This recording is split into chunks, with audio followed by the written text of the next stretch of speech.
Alhamdulillahi Rabbil Alamin. Alors nous sommes aujourd'hui à notre époque plus qu'hier, puisque c'est plus facile de constater ces choses-là que nous allons citer. Nous sommes confrontés à beaucoup de contradictions, beaucoup d'incohérences à travers nos comportements et je m'inclus dedans. Avant tout, on rappelle Al-Kamalu Lillahi Azza wa Jal. On ne demande pas, Allah Tabaraka wa Ta'ala ne nous a pas appelés à être parfaits, à être des anges. Kullu bani Adam khata, bien évidemment, tout enfant d'Adam fait des erreurs. Imam, savant, prêcheur, personne faisant partie, entre guillemets, on se comprend, les gens de la masse ou autres, musulmans, musulmanes, croyants, non-croyants, tout le monde fait des erreurs. Al-Kamalu Lillah. Mais par contre, de voir de grandes, de flagrantes contradictions, incohérences qui sautent aux yeux de jour comme de nuit, et voir ces incohérences banalisées, eh bien, c'est triste. Ça fait mal au cœur. Et ça prouve une fois de plus qu'on n'a pas conscience de la gravité de nos actions quelquefois. Et particulièrement lorsqu'on agit avec contradiction. Nos paroles sont en totale contradiction avec notre comportement. Lorsque nous sommes devant les gens, nous avons un comportement en totale contradiction, illa man rahimallah, avec le comportement que nous avons lorsque nous sommes seuls avec notre Seigneur Tabaraka wa Ta'ala. Nous avons tendance, alors je ne veux pas faire le grand moralisateur donneur de leçons, je secoue un peu les âmes parce que je m'inclus dedans et nos âmes ont besoin d'être secouées. Eh bien, on oublie qu'il est important de se poser la question quelquefois. Est-ce que je suis sincère? Est-ce que je suis cohérent? Est-ce que je fais partie des bien-aimés alliés d'Allah en public et des ennemis d'Allah en privé? Est-ce que je transgresse les interdits d'Allah Tabaraka wa Ta'ala quand personne me voit? Est-ce que j'ai des incohérences et des contradictions tout au long de ma vie? Ou est-ce que je suis cohérent? Alhamdulillah. Ce que je recommande aux gens, je l'applique au mieux, avec mes déficiences, mais au mieux. Quand j'ai un comportement devant les gens, j'ai le même comportement en privé. Quand je parle du prophète alayhi afdalus salati wa skatassim, j'essaye de le suivre. Lorsque je prétends suivre la sunna et aimer la sunna, eh bien j'agis en conséquence. Et je ne réduis pas la sunna à une apparence physique, mais je suis en totale cohérence, pas en totale contradiction. Aujourd'hui, il y a des contradictions tellement flagrantes que ne sois même plus étonné si tu vois quelqu'un, alors c'est une image, ou c'est un exemple simplement, ne sois même pas étonné si tu vois quelqu'un avec une cigarette dans la bouche exhorter les gens afin qu'ils ne fument pas et qu'ils ne s'empoisonnent pas avec la cigarette. Aujourd'hui, on voit de tout et de rien, et souvent au nom de l'islam, alors que l'islam en est totalement innocent. Et parmi les raisons de cela, on n'a pas compris la parole d'Allah Tabaraka wa Ta'ala, qui revient souvent dans le Coran quand Allah Azza wa Jal lit la foi avec l'action, avec l'œuvre. Ya ayyuhalladhina amanu wa amilu s-salihat wal asr innal insana lafi khusr illa alladhina amanu wa amilu s-salihat. La foi est liée avec l'action. Ça ne suffit pas de dire je suis croyant, j'aime mon Seigneur. La foi, la parole doit être ici en adéquation et cohérente par rapport à ce qu'on fait, par rapport à nos actions. On doit le prouver auprès d'Allah subhanahu wa ta'ala.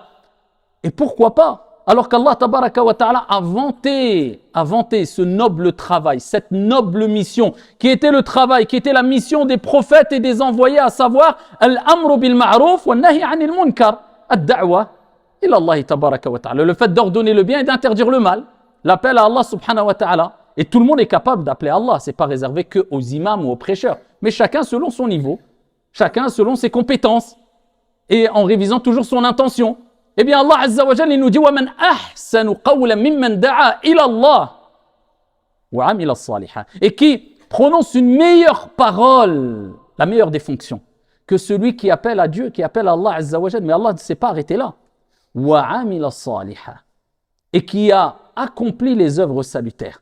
وَقَالَ إِنَّنِي مِنَ الْمُسْلِمِينَ التَّوَاضُعُ, qui agit avec humilité, avec modestie, avec gêne, avec pudeur. Et il dit, je fais partie des musulmans, des soumis à Dieu. Eh bien, Allah Azza wa Jalla appelle à l'action, au prêche, à ordonner le bien, recommander le bien avec sagesse, bonne exhortation. Mais attention, ne t'oublie pas. Ne t'oublie pas. Et voilà le gros problème aujourd'hui. Vous savez, c'est quoi le gros problème qu'on a quand on se perd dans les incohérences, dans les contradictions at-tanaqudat? Vous savez, c'est à cause de quoi? Comme Allah l'a mentionné dans le Coran, clairement, on s'oublie soi-même et on s'occupe plus des autres que de soi-même. Comme il disait Ibn Qayyim, celui qui connaît son âme. Encore faut-il faire un examen de conscience et connaître ton âme et ne pas être dans le déni. Et à ce moment-là, tu verras que tu t'occuperas plus de tes affaires que les affaires des gens. Celui qui connaît vraiment son âme, eh bien, se préoccupe tellement de sa réforme qu'il n'a plus le temps de se préoccuper des péchés ou des défauts des gens.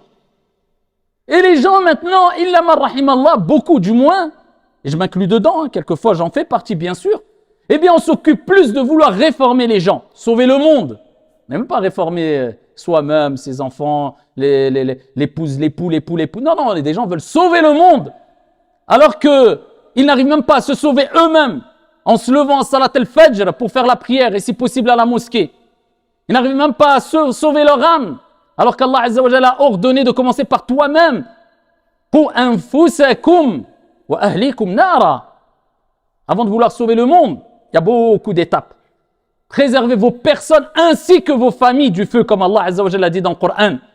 Ils n'arrivent même pas à s'éduquer pour faire des bonnes actions, des prières surérogatoires, les prières à l'heure, donner des aumônes, sourire à son frère, avoir un bon comportement, contrôler sa colère, etc. Et dire, j'arrive pas, je suis pas parfait. Eh bien alors, dans ces cas-là, ne mets pas la charrue avant les bœufs et n'essaie pas de faire le grand réformateur alors que tu n'arrives même pas à réformer ton âme.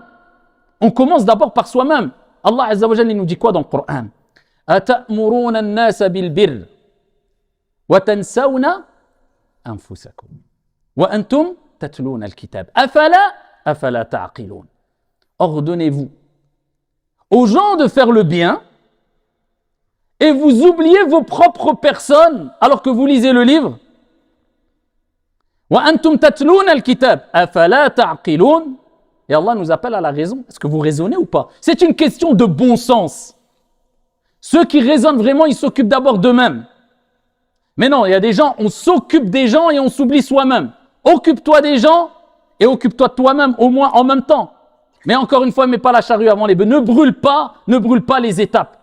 Et voilà qu'apparaissent les contradictions. Encore une fois, tout le monde est concerné. Hein. C'est pas simplement parce que c'est facile maintenant aujourd'hui. Oh, les imams font ceci. Oh, les prêcheurs font cela. Oh, les savants font cela. Oh, les ceci et cela. Mais tu as oublié que le prophète alayhi salatu wassalam a dit kullukum. Tu es inclus dedans, hein, à moins que tu nous sortes une carte spéciale qu'on n'a jamais vue et dont on n'en a jamais entendu parler, qui tu pourras brandir au jour de la résurrection en disant hey, moi je n'étais pas imam, moi c'est où mon jugement, c'est quelle salle? Ah c'est là-bas, d'accord. Ah les imams c'est là-bas, ah moi c'est là-bas. Non, vous êtes tous responsables et vous serez tous interrogés sur vos responsabilités, tout le monde, peu importe ta couleur, peu importe ta religion, peu importe, nous on a cette croyance que Dieu va nous demander des comptes à tous. Celui qui a fait le poids d'un atome de bien le verra, celui qui a fait le poids d'un atome de mal le verra. Alors bien sûr, à partir du moment où on prend la responsabilité d'être prêcheur, d'être imam, d'être savant, alors là, la responsabilité est beaucoup plus grande. Ça c'est sûr. Ça c'est sûr et ça on ne le remet pas en cause, on ne nie pas cela. Mais de là à négliger la responsabilité que tout être humain a, là c'est catastrophique. Et là c'est un gros problème. Et c'est pour cela que nous voyons, parce qu'il n'y a pas cette prise de conscience de s'occuper de soi-même, que Dieu nous a mis en garde contre les contradictions. C'est pour cela, ne sois pas étonné quand tu vois des gens qui appellent au bien toute la journée, appellent à la sunna du prophète alayhi salatu wassalam et de suivre les pieux prédécesseurs. Mais par contre, quand il rencontre un musulman dans la rue, eh bien, il a le visage renfrogné, on a l'impression qu'il a vu Iblis. Il va à peine lui dire salam alaykoum. Elle est où la sunna du prophète alayhi salatu wassalam, son comportement, la akhlaq, il est où le comportement des pieux prédécesseurs? Pourquoi tant de contradictions? Ne sois pas étonné quand tu vois toutes ces contradictions sur les réseaux, jusqu'à ce qu'on voit des gens vulgaires sur les réseaux, et à coup de wallah, masha'Allah akhi, même si c'est un gamer ou un influenceur ou un pervers, eh bien il se permet de critiquer je ne sais qui et de parler, oui mais Allah a dit. Ne sois pas étonné, si tu vois des gens qui font une story, je m'adresse particulièrement aux jeunes parce que c'est un fléau aujourd'hui, il fait une story sur la dépoche, vraiment les perversités, hadith wa la haraj, la story d'après, masha'Allah avec un anachid de fond, il a la umrah, masha'Allah akhi, regarde. Mais on est où? On est où là?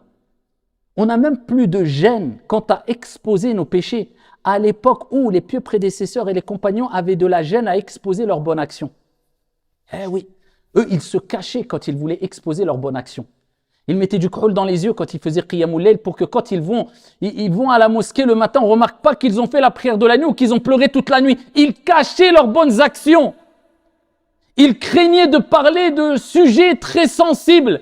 Là, le sujet faisait le tour des compagnons et le sujet ne rencontrait que Allahu a'lam is'alu ghayri. Je ne sais pas, Allah est plus savant, demandez à autre que moi pour ne pas prendre la responsabilité. Aujourd'hui, où tout le monde est expert en géopolitique.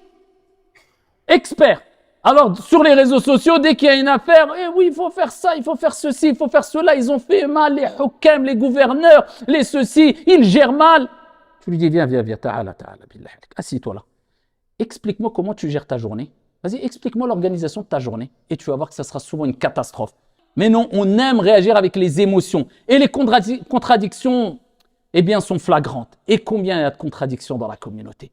C'est pour cela que celui qui craint vraiment Allah subhanahu wa ta'ala, wallahi, il réfléchit 100 fois pour pas dire 1000 fois avant de parler, avant d'exhorter, avant d'interdire le bien, ordonner le mal. Je ne dis pas qu'il ne faut pas le faire, attention, c'est un ordre divin, avec sagesse, avec bonne exhortation, mais avec une certaine mesure et en s'occupant plus de soi que des autres. Et en se demandant, est-ce que vraiment j'assume ce que je dis? Le prophète alayhi salatu wa salam, il nous dit dans le hadith rapporté par Al-Bukhari wa Muslim fi Sahihayn, au jour de la résurrection, on jettera une personne en enfer. Au jour de la résurrection, écoutez les paroles dures du prophète alayhi salatu wa salam. Et ses intestins sortiront de son ventre. Et les gens de l'enfer l'interrogeront et lui diront, n'est-ce pas toi qui ordonnais, qui commandais le bien et qui interdisais le mal? Il dira si. J'ordonnais le convenable. J'appelais les gens à faire le bien, mais je ne le faisais pas. Et j'interdisais le blâmable, le mal, et je le faisais. Est-ce qu'on veut faire partie de ces gens-là? Eh bien, si on ne veut pas faire partie de ces gens-là, eh bien, man samata naja. Souvent, il faut appliquer cela. Celui qui garde le silence sera préservé. On ne s'improvise pas grand moralisateur et grand prêcheur, surtout à l'ère des réseaux, et ensuite on brandit la carte. Ouais, mais moi je suis pas imam. Moi je suis pas prêcheur. Bah tais-toi alors. Tais-toi pour rester poli. N'empire pas ton cas et laisse ceux qui veulent prêcher ouvertement sur les réseaux, parce qu'encore une fois, nous sommes tous quelque part prêcheurs et imams à notre niveau. Mais quand tu le fais ouvertement dans une mosquée, sur les réseaux, il y a un minimum d'intégrité, de mourou'a à respecter et à avoir. C'est une lourde responsabilité. Donc ne t'improvise pas prêcheur quand tu es un gamer, ou prêcheur lorsque tu appelles à la perversité de jour comme de nuit et tu n'arrives pas à aligner 2 phrases sans dire 50 insultes et les gens en face. C'est ce qui est le plus triste. Oh, mashallah, là, il a raison, le frère. Ya ibadallah. C'est ça les références. Vous savez, tout s'est inversé aujourd'hui. Tout s'est inversé malheureusement. Il n'y a que très peu de respect, très peu de gêne. إذا لم تستحي فاصنع ما شئت صدق رسول الله صلى الله عليه وسلم. Si tu n'as pas de retenue, fais ce que tu veux avant de parler, avant de critiquer.